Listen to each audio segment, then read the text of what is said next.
How do you feel when you switch to Geico and save on your car insurance? It's like getting right out of bed late for work, yet your hair looks immaculate. No blow dryer, no comb, no sculpting gel. Just a flawless look. As if you walked out of your house and straight onto the cover of a men's fashion magazine. Good morning, Steven. Oh, have you done something new with your hair? It looks amazing. They don't have the slightest clue you were half asleep drooling on your pillow not 10 minutes ago. Yep, switching and saving with Geico feels just like that. Get more with Geico. How do you feel when you switch to Geico and save on your car insurance? It's like going to work on Thursday morning and thinking to yourself, just one more day until Friday.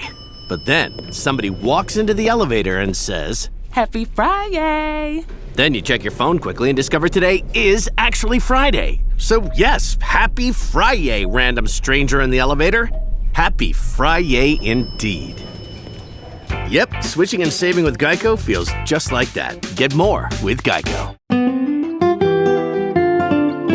Começa agora o programa Bem Viver, uma prosa sobre saúde, bem-estar, comida e agroecologia. Produção Rádio Brasil de Fato.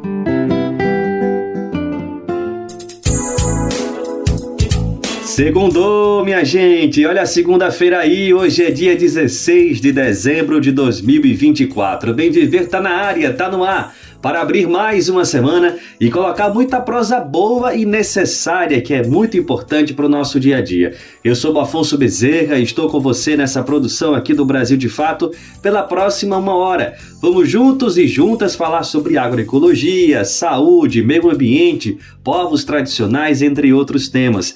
São assuntos, bandeiras que batalham por uma sociedade mais justa e igualitária que você só sintoniza aqui, viu? No Bem Viver, uma produção exclusiva do Brasil de Fato. E agora vamos conferir as manchetes do dia de hoje. Reportagem especial destaca a chegada da soja à Amazônia e os impactos do distrito de Miritituba, no estado do Pará. Pesquisa mostra a presença de metais tóxicos no mar de cidades atingidas por crime da Vale, em Brumadinho. A Associação Brasileira de Agroecologia completa 20 anos e destaca conquistas, sonhos e desafios. Movimentos populares e parlamentares criticam projeto de lei sobre pulverização de agrotóxicos com drones no Ceará. Tem essas informações, mas tem muito mais que você confere a partir de agora. E a gente abre o programa de hoje denunciando a devastação causada pelo modelo de produção do agronegócio no Brasil. Seguimos com a nossa série especial sobre o assunto, agora com a segunda das 13 reportagens. Dessa vez, os nossos jornalistas Carolina Batailler e Vitor Shimomura acompanharam a situação no distrito de Miritituba. Ele está localizado no município de Itaituba, no Pará. O local passou de uma agrovila pacata a um grande porto de grãos, sendo engolida pela chegada da soja à Amazônia. Com 4 portos e fluxo de quase 2.000 caminhões por dia, a vila concentra impactos do avanço do agronegócio na região.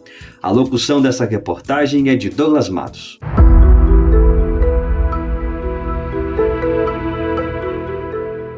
Localizado à margem da BR-163, o distrito de Miritituba, no município de Itaituba, no Pará, é um ponto estratégico na rota da soja que sai do Mato Grosso com destino ao mercado externo. Milhares de caminhões chegam ali todos os dias para descarregar a mercadoria nas estações de transbordo de carga, as ETCs, que são grandes áreas compostas por pátios, silos e portos instalados na margem do rio Tapajós, com capacidade para movimentar até 18 milhões de toneladas de grãos por ano. No vai e vem da soja, os moradores do distrito ficam com os prejuízos, como acidentes causados pelos caminhões, poeira, poluição sonora e impactos ambientais. Em conversa com a reportagem do Brasil de Fato, a professora Ivaneide Lima, moradora do distrito, falou sobre a chegada dos portos que servem às empresas do agronegócio. A gente vê as estruturas sendo instaladas na comunidade, até hoje. A gente vê, começa com um rasgo na floresta, na beira do rio, né? Você vê aquele limpo e depois você vê as estruturas sendo montadas, né? Miritituba foi organizada na década de 70 como uma agrovila onde os moradores se dedicavam à agricultura familiar. Naquela região não há plantação de soja, mas os impactos causados pela logística dos grãos estão presentes no cotidiano e podem ser percebidos nas águas, nas matas e nas ruas, como ressalta o corretor imobiliário Josenaldo de Castro. Tu ia atravessando ali, tu enxergava o fundo do rio. Numa travessia de Miritituba para Itaituba, tu visualizava uns 20 a 30 botos. Atravessa hoje, vê se tu vê algum. Os cerca de 15 mil habitantes são obrigados a conviver com um intenso fluxo de carretas que passam perto das casas, o barulho das embarcações e as mudanças no ambiente, que vão desde a perda de vegetação até as nuvens de fumaça levantadas pelos caminhões. A professora Ivaneide lembra que tudo isso vem acompanhado do aumento populacional desordenado, sem que o distrito tenha estrutura para absorver os impactos. De repente, uma vila de moradores, que é aquela vila de Miritituba, de repente virar distrito industrial para acomodar todo esse movimento. Você vê que a ausência do Estado continua. De acordo com a ANPORT, a Associação dos Terminais Portuários e Estações de Transbordo de Cargas da Bacia Amazônica, os principais portos da hidrovia do Tapajós são o de Santarém, comandado pela empresa Cargill, e os terminais portuários de Miritituba, das empresas Unitapajós, que é um resultado da união entre a Bunge e a AMAGE, duas gigantes do agronegócio, a Companhia Norte de Navegação e Portos, a Ciamport, e a Hidrovias do Brasil S.A. Diariamente, cerca de 1.800 caminhões saem de Sinop, no Mato Grosso, em direção aos portos do Rio Tapajós. O complexo portuário, instalado na hidrovia do rio, faz parte do Arco Norte, um corredor logístico que integra portos e estações de transbordo dos estados do Amapá, Amazonas, Pará, Rondônia e Maranhão. Diante dos impactos ao meio ambiente e ao cotidiano dos moradores locais, o corretor de imóveis Josenaldo de Castro lamenta. Você observa que Miritituba é coberta por uma nuvem de poeira produzida por esses caminhões. Isso afeta diretamente a saúde das pessoas. Tem muitas pessoas, crianças, idosos, com problemas de saúde provenientes dessa poeira. Em 2019, as ETCs, as estações de transbordo de carga das empresas Ciamport, Unitapajós e Hidrovias do Brasil, movimentaram juntas cerca de 8 milhões de toneladas de grãos, somando milho e soja. Em 2021, com o início das operações da ETC da Cargill, não houve uma alteração muito significativa na movimentação, que alcançou 8 milhões e 300 mil toneladas. No entanto, em 2022, a movimentação desses grãos nas 4 estações fixas em operação em Miritituba alcançou 12 milhões e 900 mil toneladas, ou seja, um aumento de quase 55% em relação a 2021. Os moradores do distrito concordam que a chegada das empresas aumentou a oferta de emprego formal por lá, mas já enumeram prejuízos, como reforça a professora Ivaneide Lima. De repente, muitos trabalhadores dentro da comunidade, a ponto de que casas ficaram aluguéis muito altos aqui dentro. O morador do distrito mesmo tinha dificuldade de pagar o aluguel. O aumento populacional é um dos impactos apontados em uma ação civil pública protocolada em 2026 pelo Ministério Público do Pará, que aponta que a instalação de grandes projetos trouxe consequências de outras naturezas, como, por exemplo, o aumento populacional e a expansão dos limites urbanos dos municípios. Na avaliação da professora, o crescimento desordenado é responsável pela visível explosão nos casos de violência. Era uma comunidade que se tinha violência, era bem, não dava para ver a olhos nus hoje. Hoje não tem como esconder. No Anuário Brasileiro de Segurança Pública de 2024, o município de Itaituba aparece em 4º lugar entre as maiores taxas de estupro de vulnerável do país. Em 2023, o município apareceu em 15º na lista de 50 cidades mais violentas do Brasil. No verão, moradores sofrem ainda com barulho e o mau cheiro.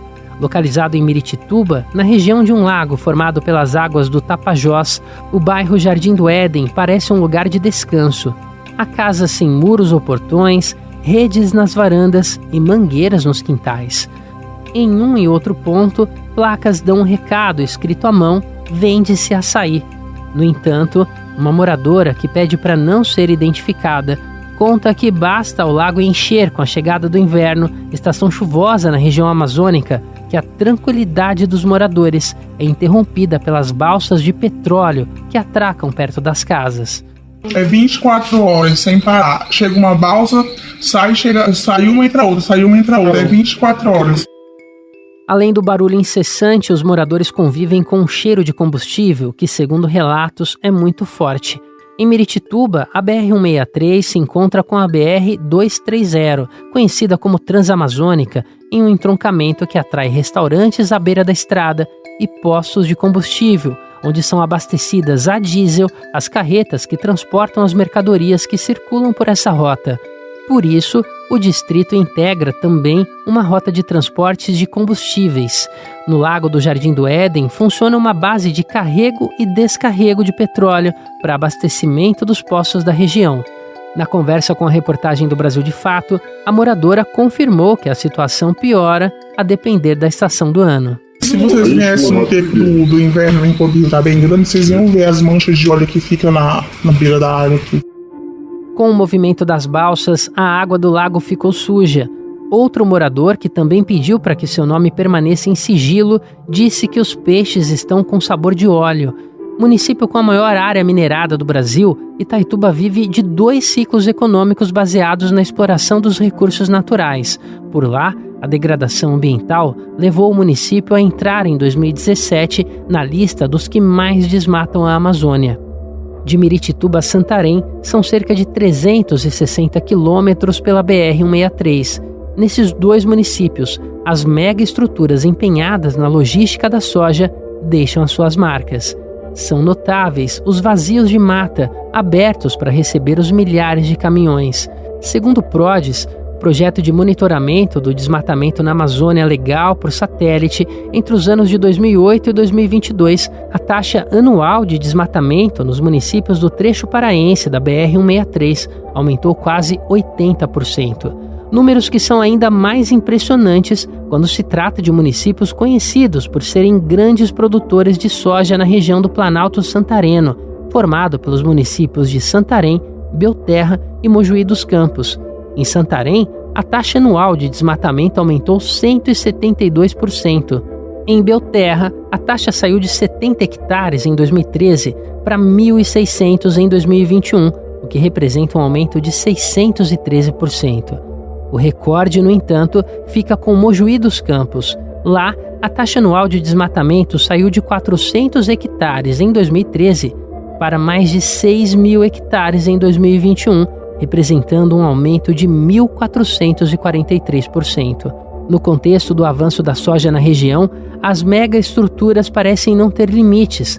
Um levantamento da organização Terra de Direitos identificou 41 instalações portuárias, entre públicas e privadas, vinculadas às atividades do agronegócio, que operam no transporte de grãos, fertilizantes, combustíveis e materiais de construção, previstas em fase de obras ou em operação nos municípios de Santarém, Rurópolis e Itaituba, como ressalta Bruna Balbi, assessora jurídica popular da Terra de Direitos.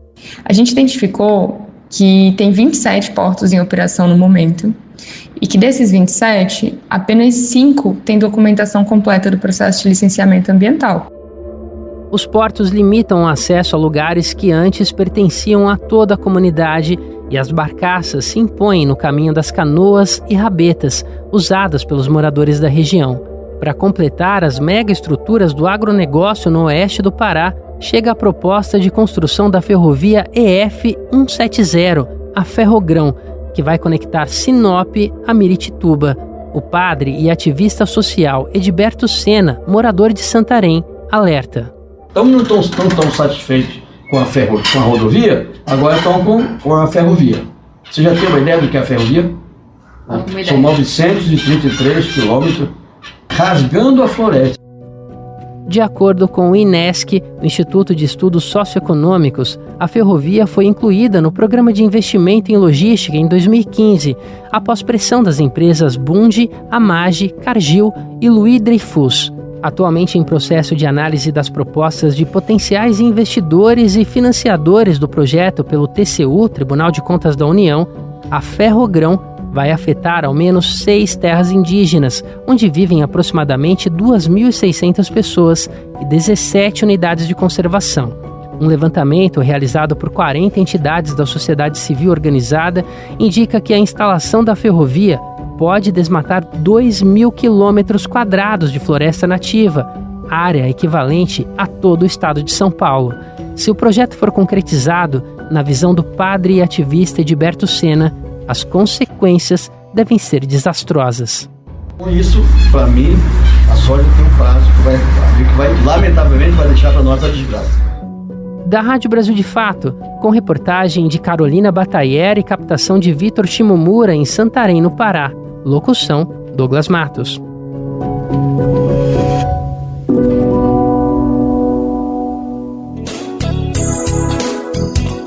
Pois é, impactante essa informação, né, gente? Esse avanço da soja lá no norte do país.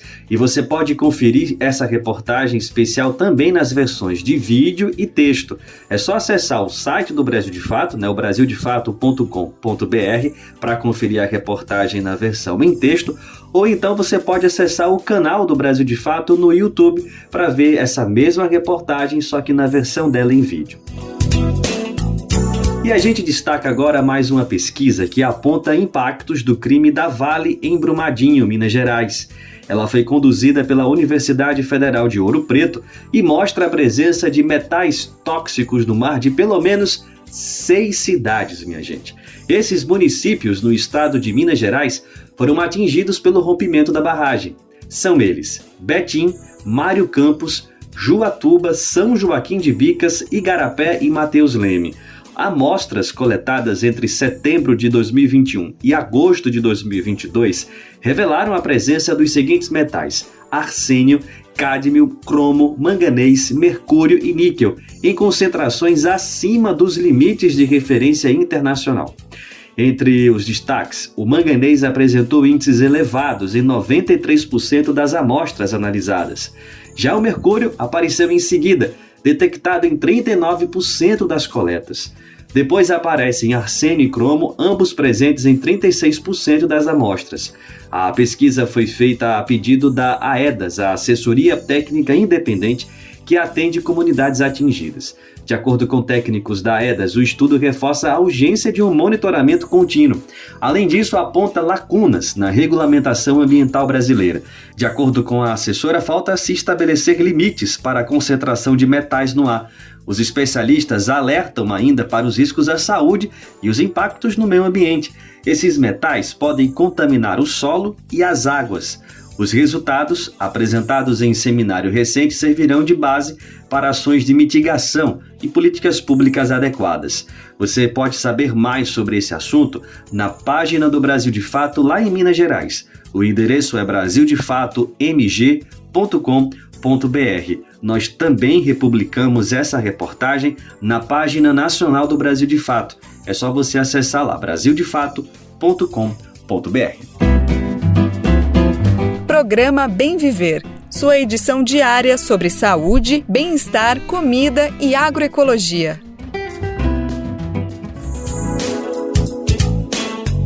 E chegou o momento daquele recadinho que deixa todo mundo aí pelo Brasilzão afora cheio de orgulho. Eu, você e todo mundo que gosta de ouvir o nosso programa fica super feliz. É que o Bem Viver faz parte de uma rede maravilhosa, incrível, perfeita, de rádios parceiras que retransmitem o nosso programa aí, diariamente por todo o país. Ô, lindeza! Obrigadão, hein, gente? Valeu demais aí por essa parceria.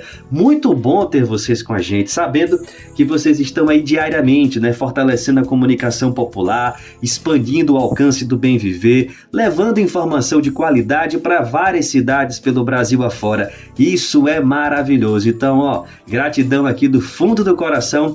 Um abraço de todo mundo que faz o Brasil de Fato para vocês, tá bom? E olha só, não é pouca gente não, viu? Já são quase 500 emissoras espalhadas pelo país que recebem e compartilham as nossas edições diárias. Pois é, e sabe a outra notícia? É que você aí, se você tem uma rádio, também pode fazer parte dessa rede. Ela pode crescer muito mais. Se você faz parte de uma rádio e quiser se juntar a gente, é muito fácil. É só se cadastrar no nosso site, radiobrasildefato.com.br. Não pegou? Calma que eu vou repetir. É radiobrasildefato.com.br. Quando você chegar lá na nossa página, você clica em como ser uma rádio parceira e ó, pronto, tá feita a parceria super simples. Ah, mas eu também não posso esquecer, não é verdade? Também das nossas parcerias nas plataformas digitais de podcasts. Pois é, dá para sintonizar o nosso programa a hora que você quiser, no seu ritmo. Você pode assinar o Bem Viver de forma digital e ouvir lá no Spotify, no Deezer, iTunes e Google Podcasts, ou também no nosso site lá no Brasil de Fato, brasildefato.com.br. Não dá para deixar de ouvir, tá bom? Conto com a sua audiência e bora nessa! Porque o papo agora é sobre conhecimento agroecológico. O nosso repórter Daniel Lamir conversou com o professor José Nunes, da Universidade Federal Rural de Pernambuco. A entrevista destaca os 20 anos da ABA, a Associação Brasileira de Agroecologia. Vamos ouvir. O convite da vez é para mergulhar em um rio do tempo. Esse simbolismo de águas fluidas está sendo utilizado pela ABA, sigla da Associação Brasileira de Agroecologia, para representar sua história de 20 anos. Como se diz, é pensar começo, meio e começo. A nossa proposta é contar e recontar histórias bem além de uma cronologia linear. É se deparar com uma correnteza que busca a cada dia uma sociedade mais agroecológica. A ABA reúne pessoas e coletivos de diversas áreas do conhecimento, tendo a agroecologia como um princípio. Desde sua criação em 2004, ela vem realizando e apoiando ações dedicadas à construção do conhecimento agroecológico.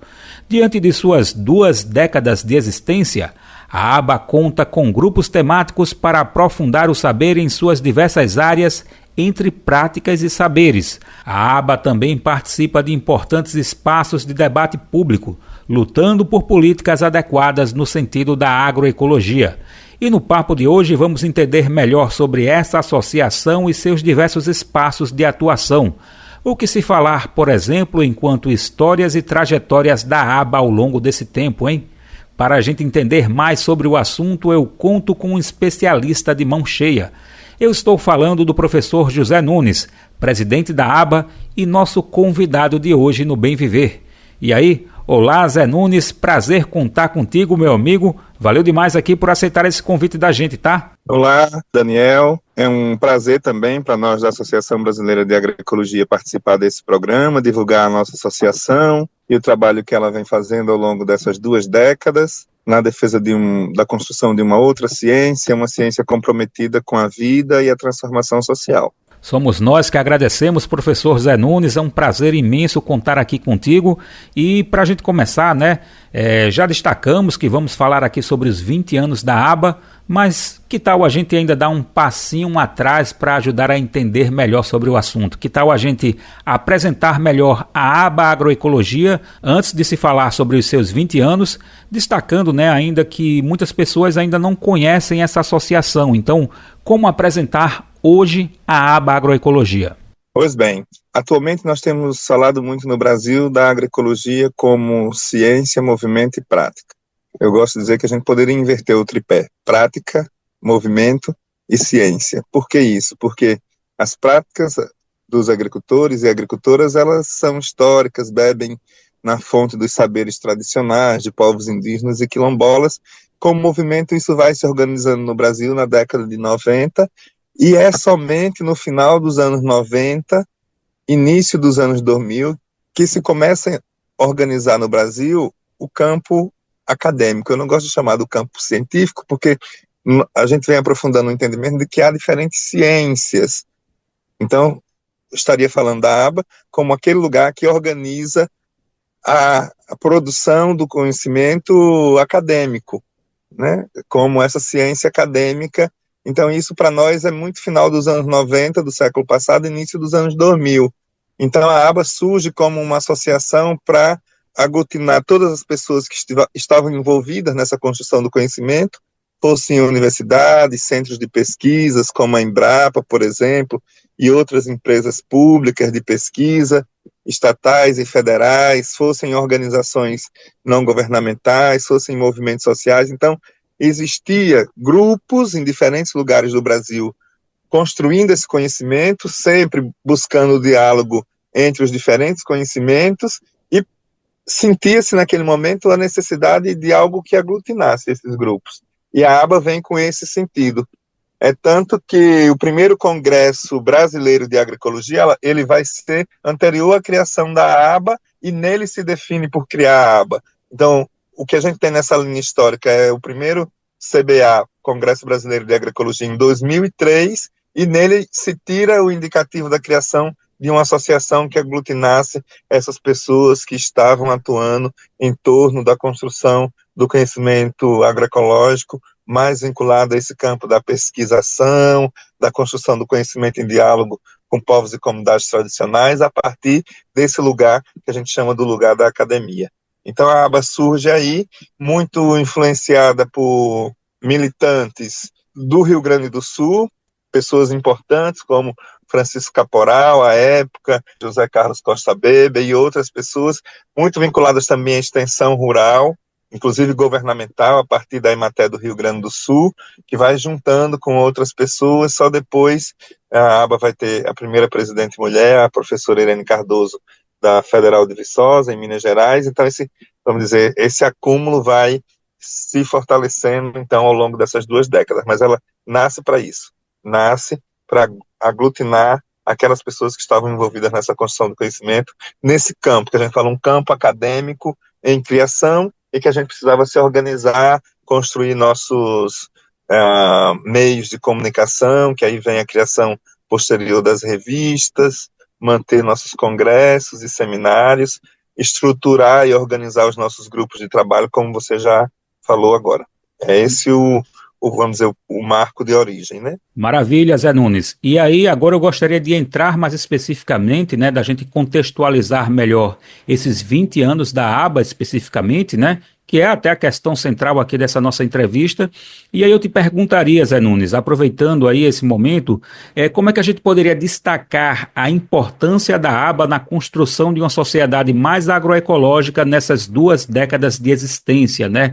Como é que a gente poderia falar dessa proposta de um mundo mais sustentável em todos os aspectos da vida? O debate da agroecologia, ele vai se iniciar muito vinculado o que a gente chama da dimensão ecológica produtiva. Tem a ver com a produção de alimento. Na década de 60, 70, no Brasil a gente vê a chamada Revolução Verde. O que é isso? Uma intensificação do uso de produtos agroquímicos como venenos e adubos sintéticos para produzir alimento. E a agroecologia, partindo de uma união entre a ecologia e a própria agronomia, vai começar a questionar esse modelo, porque ele é danoso não só ao ambiente, mas também à nossa saúde, e a agroecologia vai fazer inicialmente esse enfrentamento principal.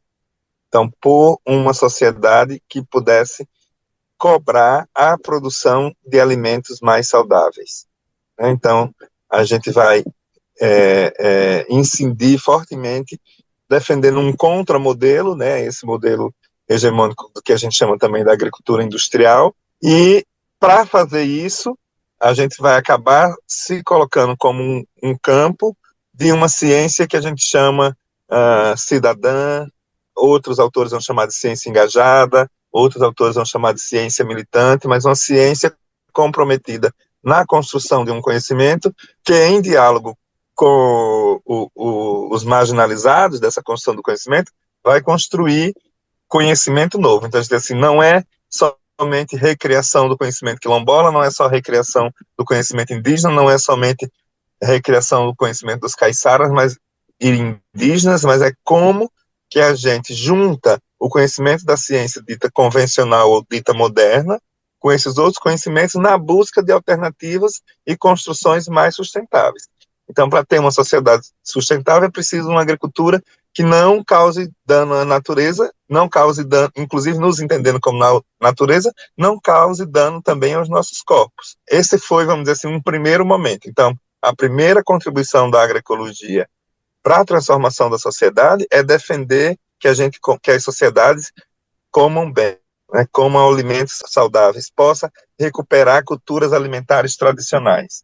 Posteriormente, nós vamos avançando em outras dimensões, como a dimensão política, cultural, a dimensão econômica, né? Se encontrar com outras formas de economia, como a economia solidária, defender circuitos curtos, a criação das feiras, a circulação desses produtos em feiras, que faça chegar essa produção de alimentos do campo para a cidade, a parceria entre movimentos sociais do campo e da cidade, e isso impulsiona lutas importantes como a defesa da reforma agrária, né, como a defesa dos mercados justos e solidários. Então, a gente assim, vamos ampliando dessa dimensão inicial técnico-ecológica de produção de alimentos para outras dimensões que vão envolver o social, o político e econômico. Então, eu poderia dizer para você que, do lugar que eu vivo, essa construção da agroecologia a partir da aba, todos esses pontos são pontos de uma ciência comprometida com a transformação da sociedade, né? Hoje, um dos campos que cresce na agroecologia já se chama de agroecologia política, porque a gente entende que não é somente mudar o que a gente chama da matriz produtiva, né, de uma agricultura verde, porque isso o capitalismo vai fazer uma hora, porque o capitalismo vive ligado ao consumo.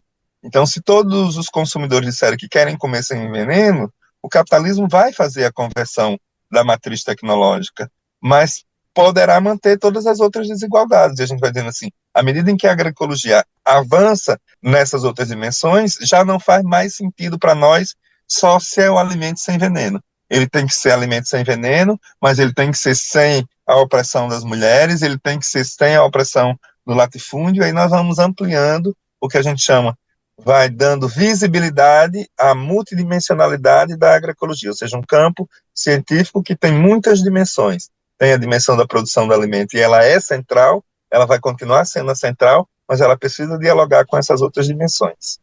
Zé Nunes, a gente pode dizer que o lema do último CBA, né, explicando aqui, você já falou também, CBA é a sigla do Congresso Brasileiro de Agroecologia, né, realizado pela própria aba, e o lema da última edição foi justamente agroecologia na boca do povo, né? Um lema aí que resume muito do que você vem falando aqui, né? Sobre a importância da alimentação, sobre uma ciência engajada, sobre a popularização do conhecimento agroecológico. E esse último CBA foi realizado no ano passado na cidade do Rio de Janeiro. Agora já temos a preparação para um próximo CBA, que já tem data e lugar marcados, né, escolhidos. Vai ser no ano que vem em Juazeiro, na Bahia. E aí eu queria saber, né, já há algum lema aí definido? Se não há um lema, quais são as essências, né, desse debate, desse foco maior que deve ser desenvolvido lá em Juazeiro, na Bahia? Olha, desde que no começo da década de 90, quando se começa a partir da asa, da articulação do semiárido, discutir, vou falar, a virada da perspectiva do combate à seca para a fundamentação da ideia de convivência com o semiárido nordestino e também do norte de Minas, o semiárido brasileiro, né, tem se transformado num lugar de ricas experiências de resiliência, de resistência, sempre foi, mas de resistência, de convivência com um bioma, e nessa convivência, as experiências agroecológicas, elas têm crescido de forma muito significativa. Então, a aba nunca tinha feito um CBA no semiárido. Esse é o primeiro CBA no semiárido. E para nós está sendo de muita expectativa, de reconhecer, no sentido de ver mais de perto, de vivenciar as experiências a partir dos trabalhos. Eu tenho dito que é um CBA que a gente espera muitos trabalhos do Brasil, mas a gente espera muitos trabalhos do semiárido, para a gente discutir e fazer o diálogo sobre essa realidade, e estamos pensando então numa temática que envolva a agroecologia como estratégia de resistência no semiárido, mas muito preocupados também com esse momento das mudanças climáticas e as perspectivas de construção de justiça climática, né? Então, vamos estar num ano que vai estar acontecendo no Brasil a COP30 em Belém, então a gente marcou o CBA quase que exatamente um mês antes da COP. O CBA vai acontecer de 15 a 18 de outubro de 2025, e a COP vai acontecer a partir do dia 10 de novembro, em Belém do Pará. Então, os grandes líderes mundiais estão discutindo essa temática ambiental e das mudanças climáticas, e nós vamos querer dar recados do CBA a essa COP. Então, o que nós temos discutido desde a apresentação da proposta pela Universidade Federal do Vale do São Francisco é que seria um momento importante para a gente fazer uma discussão aí nesse campo da agroecologia como alternativa, o contexto do semiárido e o contexto das mudanças climáticas, mas também das nossas buscas por garantia de justiça climática. Zé Nunes, eu vou até pegar uma carona aqui nessa pauta, né, da bandeira política da chamada convivência com o semiárido para elaborar a próxima pergunta aqui nessa conversa da gente. É que se a gente pegar, né, a declaração feita aqui por outra rede, né, agora a gente vai falar da ASA, que é a Articulação Semiárido, e aí a declaração da convivência com o semiárido, ela surge, né, de uma valorização do saber camponês, que sempre desenvolveu, né, sempre se conta lá, né, que sempre desenvolveu estratégias para conviver com o clima, mas o que se faltavam eram políticas adequadas. A gente pode até dizer, né, que esse é um debate, inclusive, que surge nos anos 90, em uma época em que a pauta das mudanças climáticas ainda era menos movimentada, né? Mas eu queria voltar aqui para destacar que, a partir dessa questão da valorização do saber camponês, puxar também essa questão para as propostas do conhecimento agroecológico, porque assim é muito comum, e até você aqui falou, né, da aba como um espaço aglutinador, mas é muito comum existir uma confusão entre as pessoas, né, sobre como se constrói esse conhecimento agroecológico, né? A gente diz aí que vem dos povos e comunidades tradicionais, mas também vem de uma ciência engajada, né, entre outros espaços possíveis, e aí o que se falar, né, enquanto, digamos, um aspecto metodológico para essa aglutinação, né? Como se falar dessa agroecologia nessa conversação também com diversos espaços? Uma das experiências que a gente começou a se aproximar mais no CBA de 2019, que nós fizemos na Universidade Federal de Sergipe, em São Cristóvão, né, Aracaju, São Cristóvão, ali, foi trazer para o espaço do Congresso Brasileiro de Agroecologia o que a ASA já tinha começado a fazer, que é o terreiro das inovações camponesas, a partir da experiência que a ASA também apoia de agricultores experimentadores. Então, essa ideia de que outros sujeitos, homens e mulheres, constroem conhecimento, inclusive fazendo pesquisa, inclusive com método, inclusive com sistematização desses achados, desses inventos, né, dos resultados dessas pesquisas. Então, em Sergipe foi a primeira experiência, e no Rio, ano passado, nós voltamos a organizar o Terreiro das Inovações Camponesas dentro do CBA, né, em parceria com a ASA.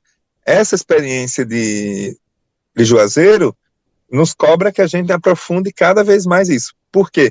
Porque é desse encontro que a gente acredita que surge o conhecimento agroecológico. Por quê? A academia, como é definida, as universidades, os centros de pesquisa, estiveram por muito tempo e hegemonicamente se mantêm até hoje a serviço de um modelo de desenvolvimento que claramente para nós não é o modelo da agroecologia, né? No campo, a academia convencional, ela é uma aliada do agronegócio, né? Tem desenvolvido historicamente pesquisas, estudos nesse campo, para dar fundamentação a esse campo. Então, o que a agroecologia vai fazer, inclusive dentro das universidades, nós vamos beber da fonte de um conhecimento acadêmico, porque esse conhecimento acadêmico acumulado pela humanidade, ele é direito da sociedade brasileira, por exemplo. Então, nós vamos beber, né, no conhecimento da ecologia, nós vamos beber no conhecimento da agricultura orgânica, da agricultura sustentável, de outras bases das agriculturas ecológicas, vamos encontrar com técnicas, conhecimentos indígenas, quilombolas, e desse encontro nós vamos criar um outro conhecimento. Por isso que o que a gente chama de conhecimento agroecológico, ele não é só um conhecimento acadêmico feito a partir dos gabinetes e das pesquisas convencionais, mas ele também não é só o que os indígenas faziam há 500 anos atrás. Ele não é só o que os quilombolas faziam historicamente. Ele é resultado desse encontro, porque a ideia é que indígenas, quilombolas, povos tradicionais, ribeirinhos possam também aprender nessa troca com a academia e que nós também possamos aprender com esse conhecimento que está aí guardado, vamos dizer assim, né? nós sabemos que esses povos tradicionais e originários são guardiões de um conjunto de conhecimento que nos ajuda muito diante da nossa crise socioambiental e climática, porque são conhecimentos que são constituídos a partir de uma outra relação com a natureza. Qual é um dos grandes equívocos nossos? É que a tal da sociedade moderna se estruturou sob um princípio do domínio da natureza. E nesses outros conhecimentos tradicionais, a natureza é central, a natureza faz parte do modo de vida. Nós somos compreendidos como natureza. Então, como que a gente que está vivendo numa sociedade ultra tecnológica, né, reinterpreta isso e faz desses fundamentos alicerce para as mudanças futuras? A gente tem pensado que essa é uma das últimas saídas. Se a gente não conseguir compreender isso e trazer isso para releituras dos nossos modos de vida, e mais que tudo, para as nossas ações, pode ser que não nos reste muito tempo como civilizações, né? Então, esse encontro aí que gera um conhecimento novo, para nós é muito importante. Para a gente fechar, Zé Nunes, pensando esse rio do tempo, né, da aba aqui, 20 anos, eu queria que, se fosse possível, eu acredito que são várias questões, mas escolhendo um ponto para considerar como uma conquista da aba, um ponto como um desafio da aba e um ponto como sonho, né? Você pensaria esses 3 pontos aí, compartilharia com a gente? Eu acho que uma das grandes conquistas da aba nesses 20 anos foi se consolidar como essa referência que articula, então, esses diferentes lugares, né? Os cursos de agroecologia, os núcleos de estudo em agroecologia, passando pelos nossos eventos e as revistas. Ou seja, eu consideraria esse avanço de ser uma associação sólida como referência nesse campo acadêmico no Brasil, inclusive para a América Latina. Acho que nesses 20 anos deu conta disso. Desafio de seguir crescendo sem abrir mão dos princípios e fundamentos que nos trouxeram até aqui, né? Dessa ciência comprometida com a transformação, de não nos perder, talvez numa polissemia do conceito de agroecologia, uma vez que ele está em disputa, inclusive, pelo que a gente chama do capitalismo verde. Então, da aba não se perder, né, crescendo e abrir mão dos princípios. Eu acho que isso é desafiador, né? Fazer um congresso com 5.000 pessoas, como manter a metodologia, como manter o nível dos trabalhos, como manter as linhas editoriais das revistas, porque cada vez mais isso vai sendo pressionado por diferentes campos da sociedade e mesmo do mundo acadêmico, né? E o sonho é que a aba, daqui a 20 anos, seja uma associação com cada vez mais características inclusivas, que a gente tenha mais pesquisadores indígenas, que a gente tenha mais pesquisadores e pesquisadoras negras, que a gente tenha mais pesquisadores e pesquisadoras ciganas, que a gente tenha cada vez mais essa cara de associação plural. Zé Pelos Nunes, privilégios, por toda a história da universidade no Brasil e da formação, nós ainda temos muitos limites com relação a isso. Mas, então, eu deixarei isso como um sonho para daqui a 20 anos, todos que estiverem vivos e vivas, a gente possa avaliar do que a gente andou de 2024 para 2044. Oh, que maravilha, Zé Nunes. Então aí, obrigado, né, por essa navegação no que a própria aba tem chamado de Rio do Tempo. E que esse Rio do Tempo da aba chegue aí em 44 e muito mais, colaborando, né, com mais vida e esperança no nosso planeta. Teria muitos outros assuntos para a gente conversar aqui, amigo, mas o tempo dessa edição já nos chama. Então, mais uma vez, agradeço aqui por participar do programa do Bem Viver e reforço que as portas aqui estão sempre abertas, tá? Nós que agradecemos. A aba, numa sociedade como a nossa, fica muito feliz de poder contar com canais de comunicação como o Brasil de Fato, comprometido como nós com as transformações. Então, também nos colocamos à disposição para construir, né, esse caminho da comunicação comprometida com outra sociedade, tá bom? É isso, valeu. Obrigado. Obrigado também. E conversamos, com o professor Zé Nunes, que é presidente da ABA, Associação Brasileira de Agroecologia, sobre os 20 anos da associação, e você pode conferir um pouco mais no próprio site da ABA, que é aba-agroecologia.org.br, repetindo, aba-agroecologia.org.br, ou no Instagram, o perfil é aba.agroecologia, repetindo, aba.agroecologia. E a gente ainda destaca que a simbologia do Rio do Tempo da ABA é uma forma de incentivar as muitas contribuições nesses 20 anos. É uma forma de representar cada pessoa e coletivo que chega e traz consigo aí na sua bagagem repertórios para a associação. E assim, como disse o professor José Nunes, fortalecer cada vez mais essa correnteza por uma sociedade agroecológica.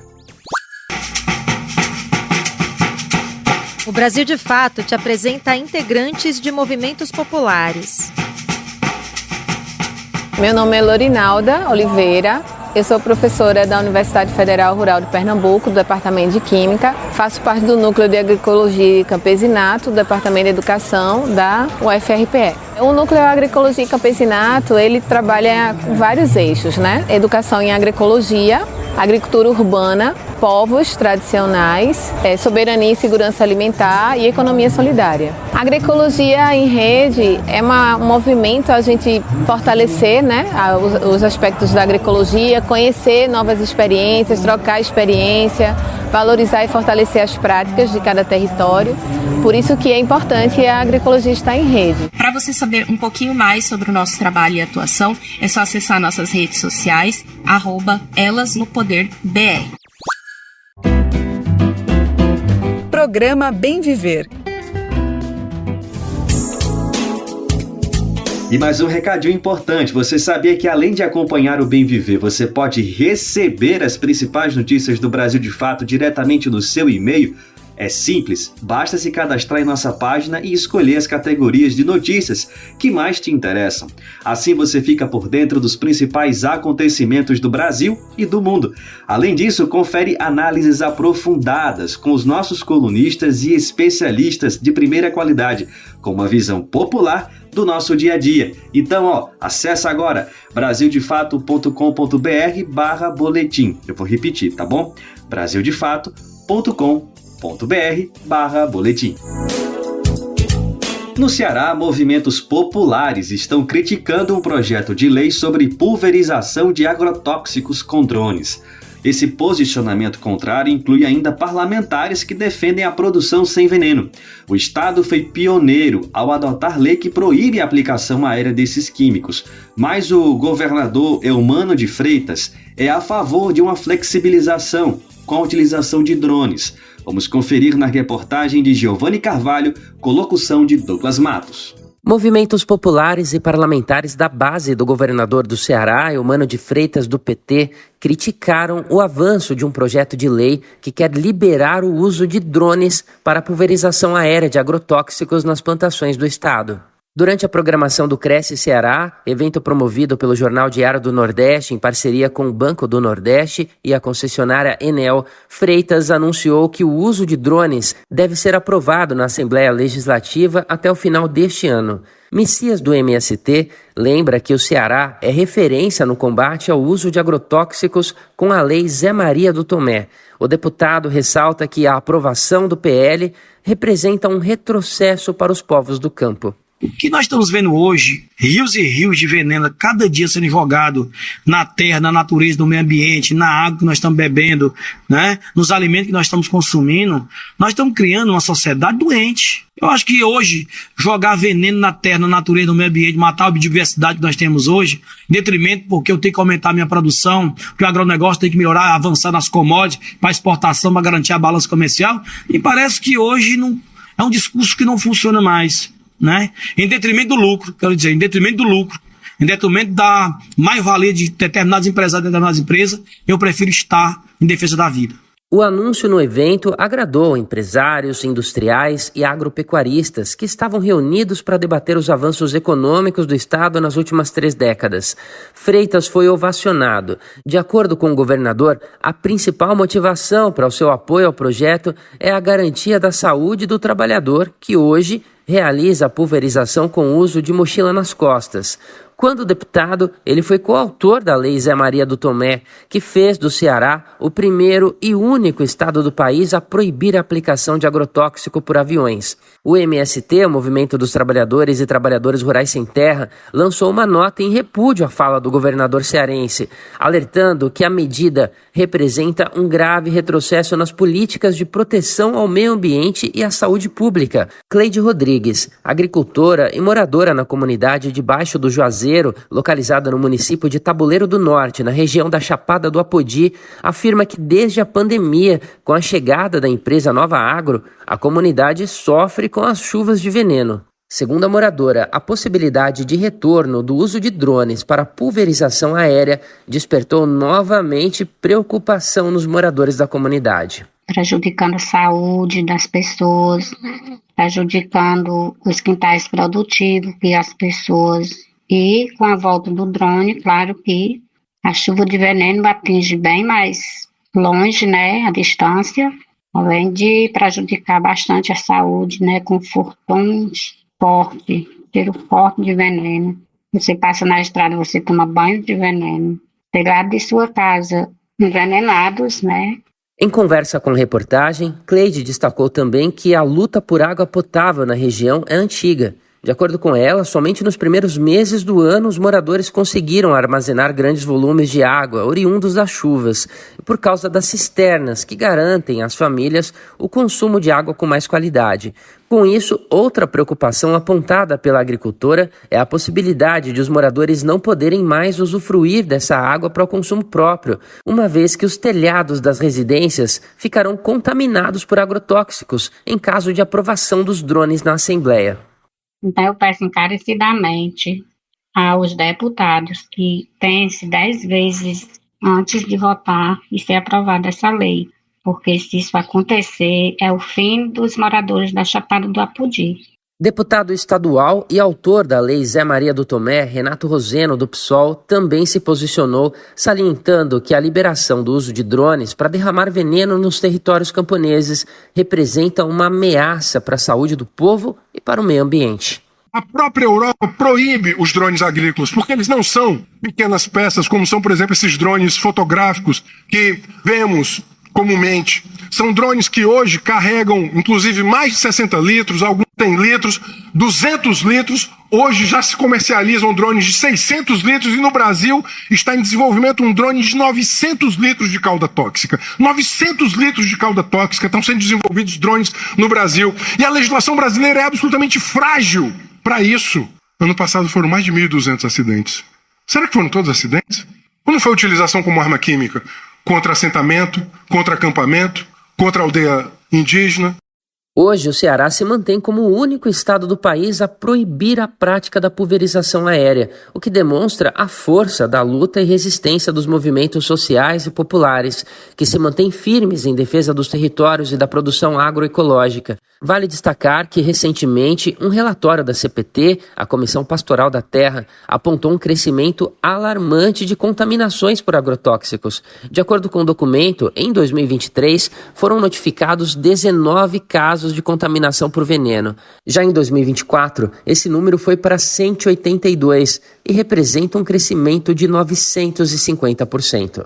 Outro dado alarmante do relatório da CPT é que nos últimos 2 anos, os drones também foram utilizados em conflitos fundiários, como armas químicas, afetando populações vulneráveis. A campanha permanente contra os agrotóxicos e pela vida, rede de organizações da sociedade que tem como objetivo denunciar os efeitos dos agrotóxicos e do agronegócio, também denunciou a decisão em nota, apontando que a aprovação rompe a proibição imposta pela Lei Zé Maria do Tomé. A campanha exige que os parlamentares cearenses mantenham essa lei intocada, porque ela representa um patrimônio do estado do Ceará, além de ser uma merecida homenagem ao agricultor que deu a vida na luta pelo direito de viver sem o consumo de veneno. Outras organizações políticas também se posicionaram de forma contrária ao governo do estado, como o Fórum Cearense pela Vida no Semiárido, a Articulação Cearense de Agroecologia e a Federação dos Trabalhadores Rurais, Agricultores e Agricultoras Familiares do Estado do Ceará. Da Rádio Brasil de Fato, com reportagem de Giovanni Carvalho em Fortaleza. Locução, Douglas Matos. Vamos contextualizar um pouco mais essa história, né? A chamada Lei Zé Maria do Tomé foi instituída no Ceará em 2019. Ela proíbe a pulverização aérea, no caso por aviões, de agrotóxicos em todo o estado. A lei foi nomeada em homenagem ao ambientalista Zé Maria do Tomé. Ele foi assassinado em 2010 após denunciar os impactos do uso indiscriminado de agrotóxico lá no estado. Essa lei, então, busca proteger a saúde e o meio ambiente. A pulverização aérea expõe comunidades, rios e reservas naturais a altos níveis de contaminação. Essa lei, lá do Ceará, é pioneira no Brasil e reflete a luta por uma agricultura mais segura e sustentável. E agora essa liberação para o uso de drones é criticada por movimentos e parlamentares como um retrocesso no tema. E o Ministério da Saúde convocou estados e municípios para o chamado Dia D contra a dengue, no último sábado, dia 14. O Brasil tem mais de 6,6 milhões de casos de dengue registrados neste ano. Vamos saber mais na reportagem de Nara Lacerda. A locução é de Douglas Matos. O último sábado foi marcado pelo Dia D de mobilização nacional contra a dengue. A iniciativa do Ministério da Saúde, em parceria com estados e municípios, faz parte de um conjunto de estratégias para evitar a repetição do cenário alarmante de 2024. O Brasil fecha o ano com mais de 6 milhões e 600 mil casos, recorde histórico e absoluto. O número de mortes neste ano foi 5 vezes maior do que o registrado em 2023. Com o objetivo de conscientizar a população sobre a importância de se eliminar os criadouros do mosquito Aedes aegypti, a campanha começa com o início do período de aumento das chuvas. Em entrevista ao programa Bom Dia Ministra da empresa EBC, a Empresa Brasil de Comunicação, a ministra da Saúde, Nízia Trindade, destacou a importância dos agentes que visitam as casas da população para orientar sobre os criadouros. Ela lembrou que cerca de 75% dos focos estão nas residências ou no entorno delas. Segundo a ministra, o momento é de prevenção, controle de focos e organização do SUS, o Sistema Único de Saúde. E o governo federal, juntamente com os estados, estão envolvidos nesta força-tarefa, que, de acordo com ela, precisa do apoio da população, não só no dia D, mas de forma constante. Todo o governo vai estar envolvido, trabalhei com os governadores, no Fórum de Governadores, propus a eles e toparam estarmos numa ação conjunta. Os ministros do nosso governo vão estar em diferentes cidades do nosso país, mas cada um pode fazer o dia D na sua comunidade, não é? Buscando sempre o reforço dos nossos profissionais, agentes comunitários, agentes de endemia. Então, conto com vocês. O foco da prevenção doméstica está na eliminação de qualquer objeto que possa acumular água, não importa o tamanho. A população precisa estar atenta à limpeza de calhas, por exemplo, lajes e ao armazenamento adequado de água, além de usar repelentes e roupas de manga comprida. Permitir o acesso de agentes de endemias para a identificação e a eliminação de focos do mosquito também está nessa lista.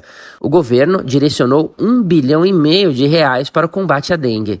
Nízia Trindade também destacou que o Ministério adquiriu vacinas para públicos prioritários, mas ainda não em escala suficiente, tendo em vista o que foi disponibilizado pelo laboratório que fabrica o imunizante. De São Paulo, da Rádio Brasil de Fato, com reportagem de Nara Lacerda. Locução, Douglas Matos. Pois é, gente, além da vacinação, ninguém pode descuidar das formas de prevenção da dengue, da chikungunya e da zika. O verão, com suas altas temperaturas e chuvas frequentes, é o período ideal para o mosquito Aedes aegypti se reproduzir. Então, para prevenir a dengue, é essencial combater os focos de água parada onde o mosquito deposita os seus ovos. Algumas ações simples e eficazes podem ajudar na prevenção. Então, elimine água acumulada, mantenha caixas de água e tonéis bem tampados e limpe calhas regularmente. Vale também trocar a água das plantinhas, viu? E descartar corretamente o lixo. E a edição do Bem Viver desta segunda-feira fica por aqui, mas você pode nos ouvir na Rádio Brasil Atual, 98,9 FM na Grande São Paulo, ou no site radiobrasildefato.com.br. O nosso programa vai ao ar em diversas rádios pelo país. A lista completa de emissoras que retransmitem o Bem Viver você encontra no nosso site, lá no finalzinho da matéria de divulgação diária do programa. E eu quero novamente aqui agradecer a todos esses veículos por estarem com a gente. E é bom lembrar que o Bem Viver também fica disponível como podcast, viu? No Spotify, no Deezer, no iTunes e no Google Podcasts. A apresentação do programa foi comigo, Afonso Bezerra. O roteiro é de Daniel Lamir. A edição e produção foi de Daniel Lamir e Douglas Matos. Trabalhos técnicos de Lua Gattinone, Adilson Oliveira e André Paroche. A coordenação de rádio e TV é de Monize Ravena. A diretora de programas de áudio é Camila Salmásio. A direção executiva é de Nina Fidelis. O apoio é da equipe de jornalismo do Brasil de Fato. Muito obrigado pela audiência e até amanhã. Você ouviu o programa Bem Viver, uma prosa sobre saúde, bem-estar, comida e agroecologia. Produção Rádio Brasil de Fato. How do you feel when you switch to Geico and save on your car insurance? It's like going to work on Thursday morning and thinking to yourself, just one more day until Friday. But then somebody walks into the elevator and says, Happy Friday! Then you check your phone quickly and discover today is actually Friday. So yes, happy Friday, random stranger in the elevator. Happy Friday indeed.